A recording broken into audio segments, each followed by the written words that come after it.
He also comments on controversial Chinese social issues such as air pollution and high property prices. From the survey of free posts and comments, the messages are generally well received by the Chinese Weibo users. Like the US Embassy, the Japanese Embassy also posts very regularly but at a lower frequency of around 2 posts each day. Its post covers a wide range of non-political issues that falls into one of the about 10 topics. They are very well classified, and the names are usually highlighted in square brackets before each post. In this way, the embassy frames the topics in a way that they want the audience to understand the content are mostly non-political, such as food, traveling, and traditions that falls under Japan society, Japan news, and offline activities. Inconsistent with the non-sensitive approach, the Japanese ambassador to China conveyed its greetings during Chinese New Year but stayed silent when Xi Jinping was selected as the new chairman of China. EU delegation has adopted a systemic approach with a clear focus on culture, but in a more casual manner than the Japanese account. For example, the content of European information and traveling may overlap.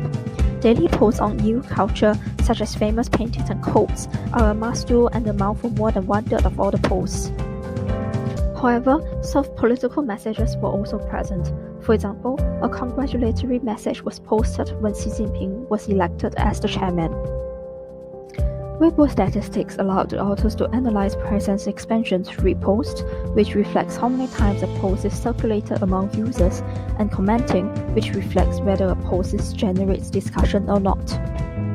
From the table here, we can see that Japanese embassy is able to generate wider discussion among the followers. However, having very influential feeds may not always reflect favorable sentiments, as provoked discussion can also enhance the visibility of the message.